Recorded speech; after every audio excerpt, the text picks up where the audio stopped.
Hey everyone, it's Lennon. Sorry, excuse me. I had an itch as soon as I push record. Um, I thought I'd come on today and do a kind of a VR, but it's not really, alright? Candy over at Candy Soul and Soil had done a comeback video all about like her superpower and figuring out what it was and it kind of coming back to haunt her and stuff like that. Anyway, go watch the video. I'll leave it below. But what I had initially done was I had drawn I was working with this deck, which is a Minoan tarot, which is by the lovely Lorenzi-Prince. Okay, it's one of my favorite decks. Well, all of her decks are my favorites, really. But I was working with this deck, and I decided to play around with my superpower, which was like Candy's kind of a prompt in that video. And she was pulling cards and stuff, so I thought I would do that today. I would pull some cards and kind of like I'm doing my own kind of mini spread thing. Like I'm just kind of sitting here and I'm like thinking about the cards that I pull. So I thought that I'd actually already pulled one card, and that was my superpower card, which was the Hanging Woman, which is the Hanged Man in normal tarot decks, I guess you could say. In the Minoan tarot, it's the Hanging Woman. And it's a beautiful, beautiful image here. I'm going to try to get the glare. It's a beautiful image. Most of the images in the Minoan tarot are from frescoes and artifacts and ruins and things like that she's manipulated to make the art, which is a beautiful concept, which is inspiring an endeavor of mine currently, which is so fun. Anyway, so I had pulled that for my superpower, and I was thinking about it and journaling about it, and it was going to be a personal thing, but I thought, you know what? Let me write down some other questions, and I'll just turn the camera on and talk about this in relation to some more cards that I might pull, and let's just have like a fun little chatty tarot thing, you know, like what Lennon's doing in tarot kind of a thing. So I can't set this anywhere. Maybe I can set that somewhere like that or something. And I thought I would just like shuffle and think about my superpower. Now, first, right off the rip, is the basic question behind Candy's prompt and premise of her superpower was like figuring out what the superpower is, you know? Now, I didn't have to pull a tarot card for this. I could probably have come up with a superpower, but it's kind of hard when you think about like internalizing and individuation. It would be hard for you to, well, it was hard for me, not everybody probably, but it's kind of hard for me to differentiate what my actual superpower is. So it helped me to pick a card, and actually it was really crazy that a major arcana came out, okay? And it was, it really made me think that, you know, if I could pick a major arcana for myself to be a superpower, it wouldn't have been the Hangman, okay? But since thinking about it, I was like, oh my God, I am the Hangman. I am the Hanging Woman. You know, one of my favorite, my journaling session took me to childhood, actually. One of my absolute favorite things to do was climb trees. And in this particular tree, this one giant tree we had on our property growing up, had ropes and swings and stuff. And when I'm talking about ropes, I'm talking about like big ropes that my dad had like put on the big branches, and we would swing from like the middle of the tree out like Tarzan. And I got kind of emotional because I miss swinging so bad. Sometimes when I'm at the playground with the kids or something over the years, you know, I gravitate towards the swings, but I love swinging. And it's not the same really, because in my tree, in the family play tree, whatever you want to call it, I call it my ritual tree now, because I very much ritualize my experiences within that tree. But I spend so much time there. It was so isolating because it was in the backyard and we didn't have a lot of neighbors or anything, like not a lot of people all the time. So if I say I wanted to wake up or right after school or something like that, I would like immediately go out there and just swing in the noise of the yard, or I would climb the tree. I would be in the tree. I would be suspended. And so that's the whole point, is that that was my favorite activity, literally my favorite activity. And since moving from that house, we didn't really have a swing in any of the other houses that I've lived in my whole life. And there are, I guess you would call them like the bigger adult swings, I guess you could say. Because the swing we had that was in my childhood tree was like a block of wood for one person with the ropes going up in a triangle, you know. So it was just a normal like a normal swing that my dad had fashioned out of a board, right? And it was enough for one person. But they've got like adult swings now, which is like 2 people swings. They can't really swing, but you can kind of, you can kind of graze. We had one of those, but it wasn't the same, you know? I don't know. If you grew up with a swing, you know what I'm talking about. But this whole aspect of suspension, but this like, I was able to conjure this kind of liminality in the swing. And I really was. Like, I think that the swing was my first conduit of meditation. Because I was kind of active in like kicking my feet to get higher, or, grazing my feet on the ground to slow down. But as I was swinging, I was really able to like go elsewhere in the mind.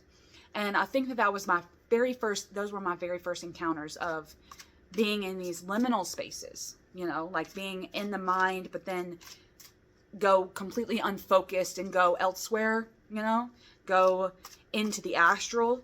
I mean, there was quite a few times that I can remember in my childhood where it would be like I really did like get transported. I know that might sound crazy, but I was, like I felt like I was in another place, and I don't know, because I can't remember the specifics, but I'm guessing that this was kind of like a projection kind of a thing.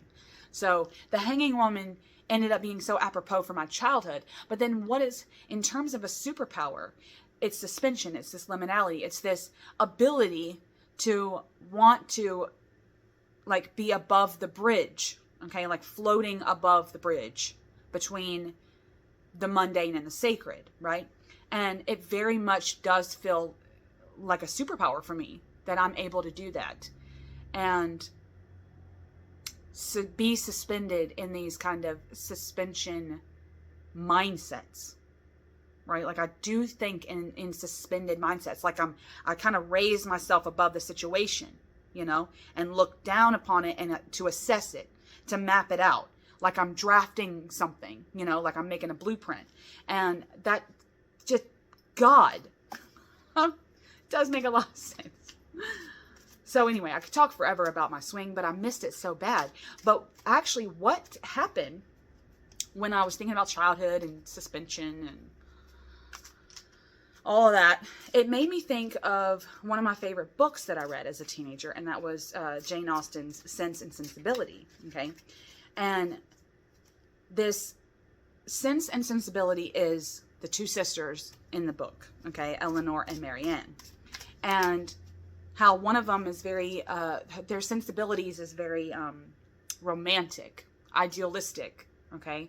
And driven by their emotions. Marianne is very driven by her emotions, and she doesn't want to hide them. She wears them on her sleeve. She's just boisterous and fearless with, and not really caring what people think about her.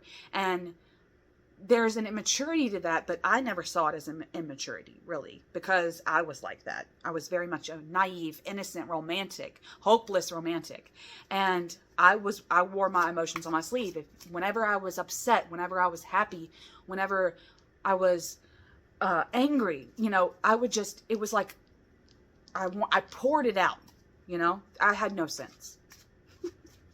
And Eleanor, the eldest, has sense, which means that no matter what she's feeling, you wouldn't know.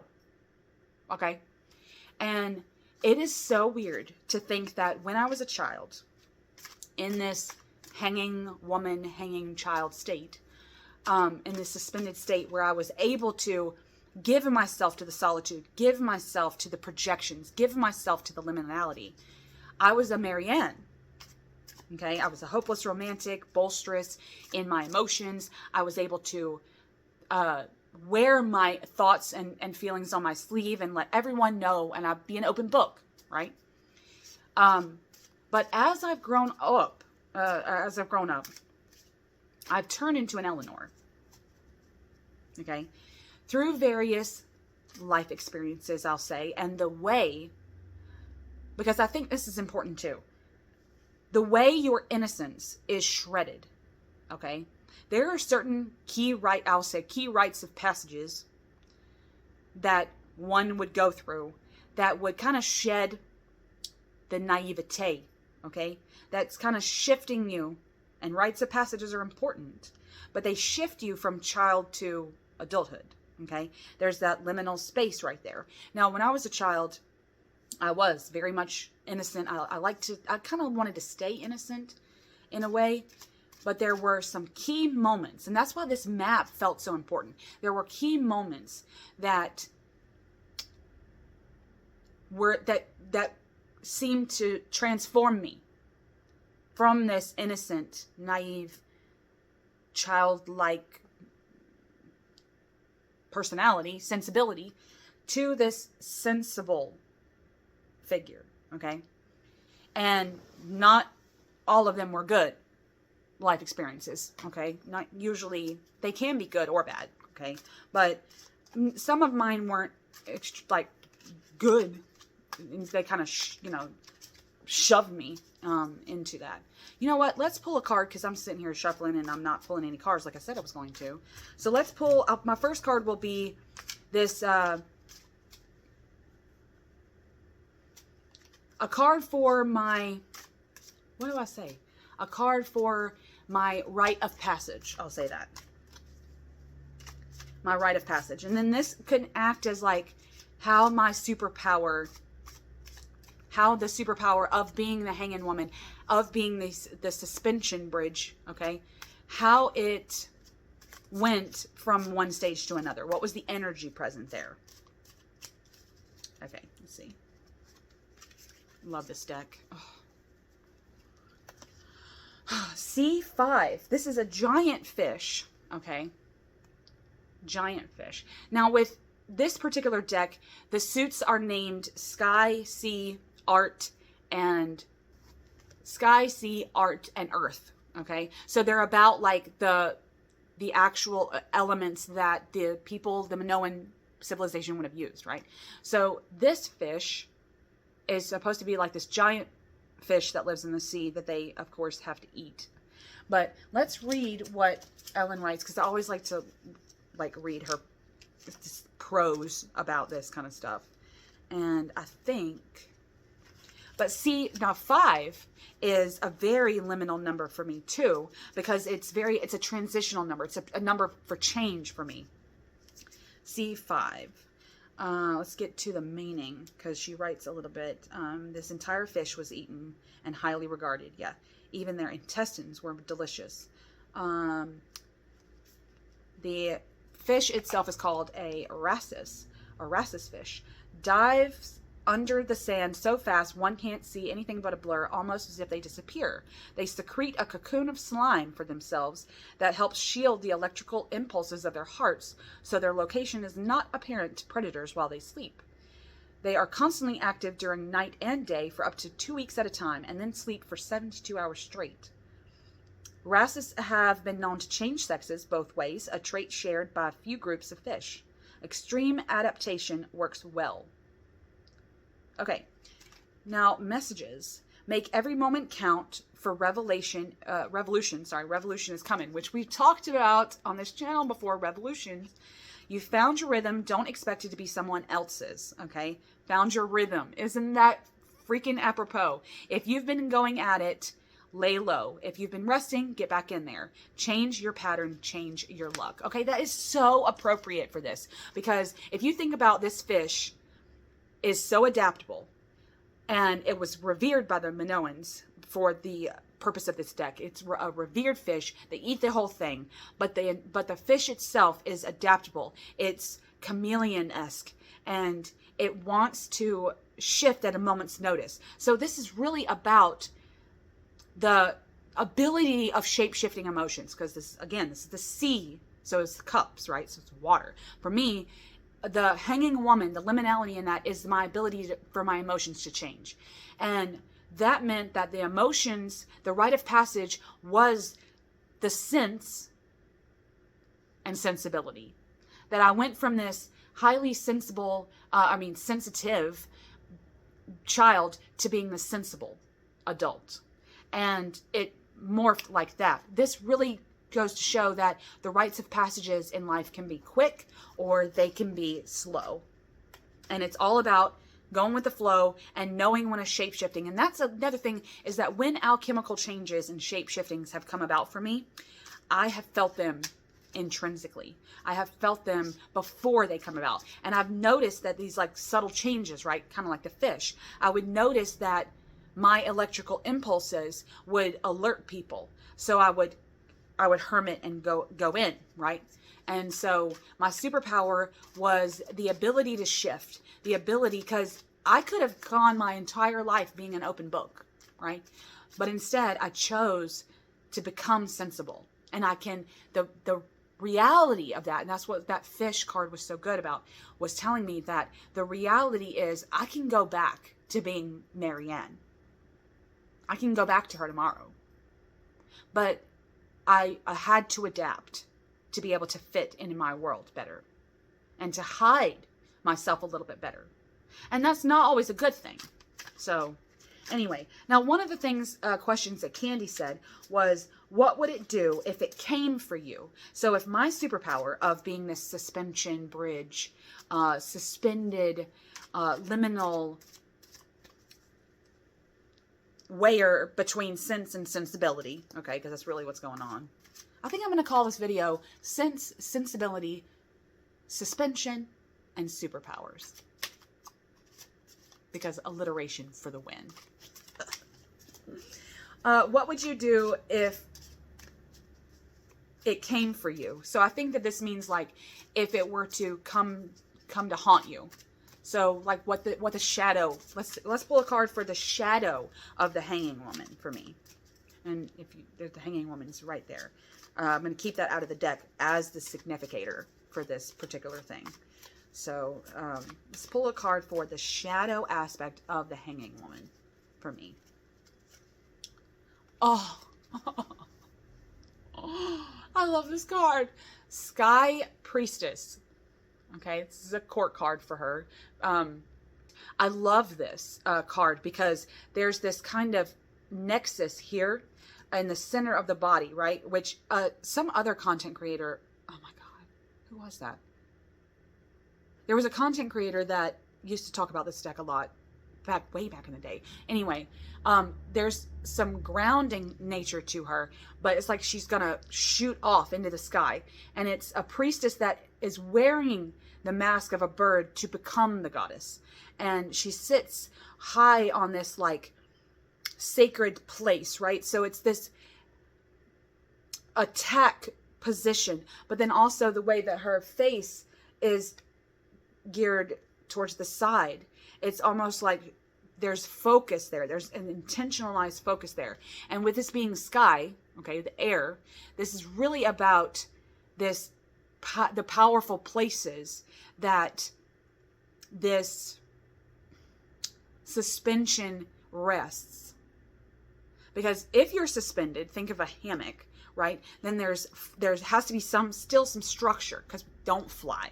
We're not birds. So this priestess is trying to figure out how to become a bird, the bird goddess, but the bird itself. And so how would you do that? If you suspend, you still have to be suspended by these two structural, let's say two focal points, right? And you have to add focal points to make this kind of web. That's interesting. So the shadow side of my suspension is that I can't fly. That I'm not able to let my sensibilities and my sensitivities wander anywhere and anywhere. There are always limits. So I think that this card is telling me that even if I can be a priestess, even if I can become the bird goddess and literally invoke the hanging woman as my superpower, I'm still limited, and I need to figure out what those limits are, because that's where my shadows are going to be. Ooh, this is so powerful, you guys. God. Oh, I love that card so much. Rose. That was her name. Rose from Dance of the Soul Tarot. I loved the way she talked. I loved the way she interpreted the cards, and it was just so soothing to watch her. I miss her. God, I miss her. Anyway, hopefully you all know who I'm talking about. She doesn't make content anymore for a long time. Now the next question was, how could it imprison me? Okay. Now I think that the limits would prison me. So that would go into that Sky Priestess card. But the next one is, how would you fight it? How would you fight against it? How would you fight against this imprisonment? So the next card would be about how to fight the imprisonment. I'm having such a good time talking with y'all about this. I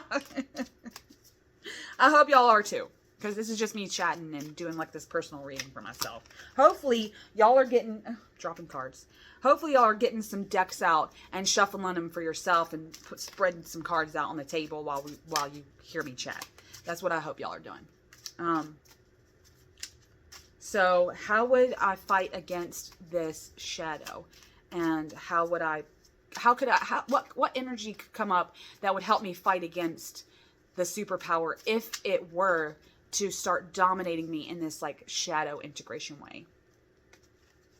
That is the question.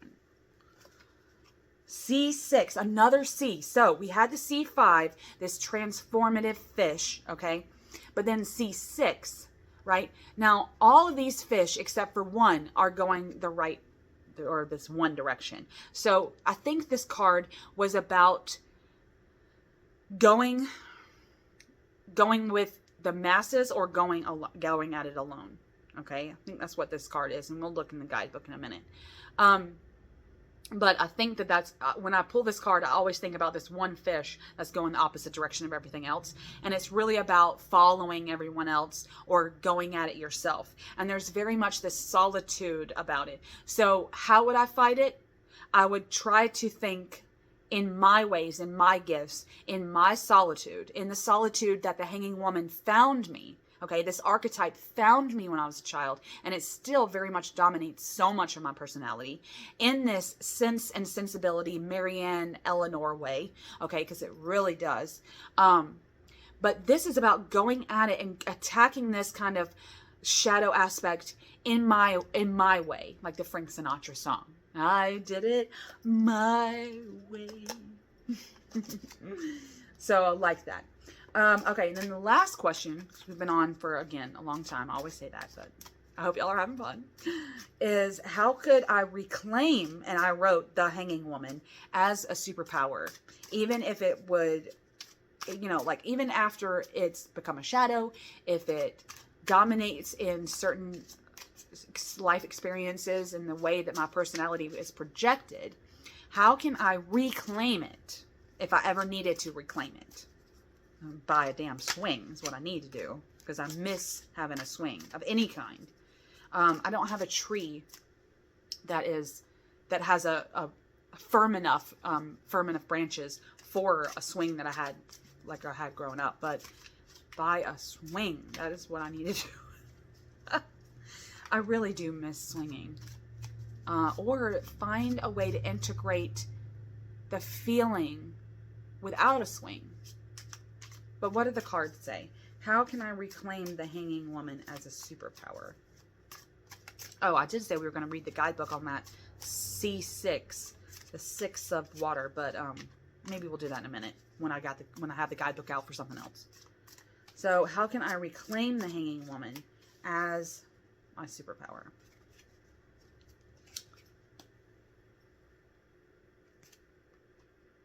Okay.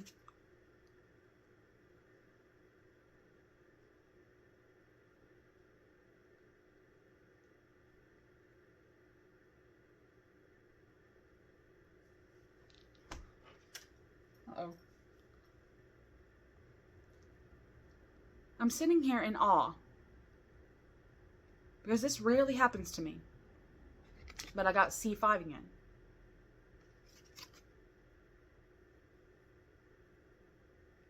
Do I need to initiate another rite of passage within myself? That every time I think I've lost it, I think I've lost my superpower, I need to initiate the rite of passage, because that's where this card came from. I need to reinitiate myself into this, into being the hanging woman, invoking her. This is telling me this is what I need to do. This rarely happens to me. When it does, it really fills my brain with this weird, cool, tingly feeling. Okay. Okay. Let's see. C. Okay. Let's look up C6. Okay.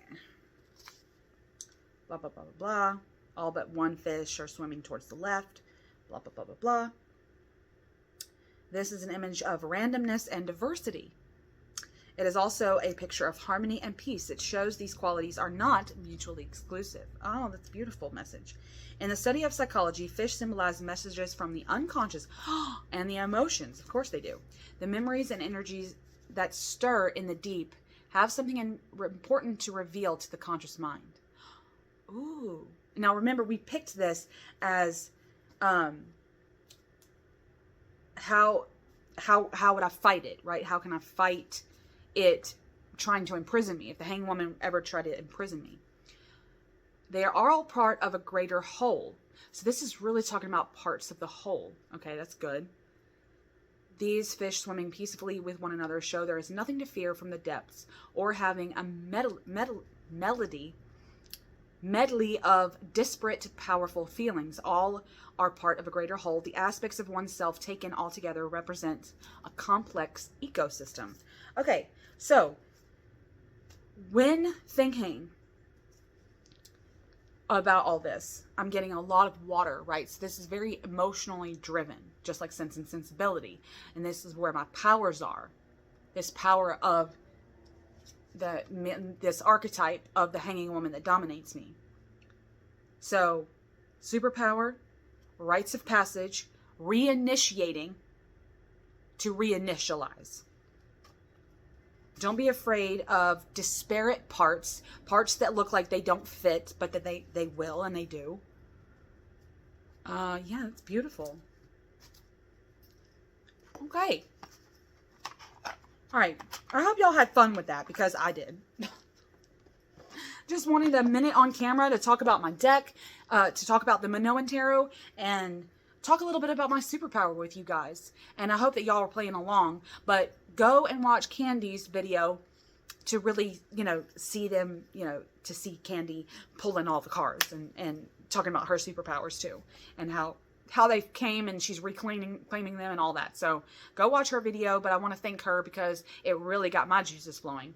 And I had a lot of fun. So tell me your thoughts, okay? Get at me in the comments below.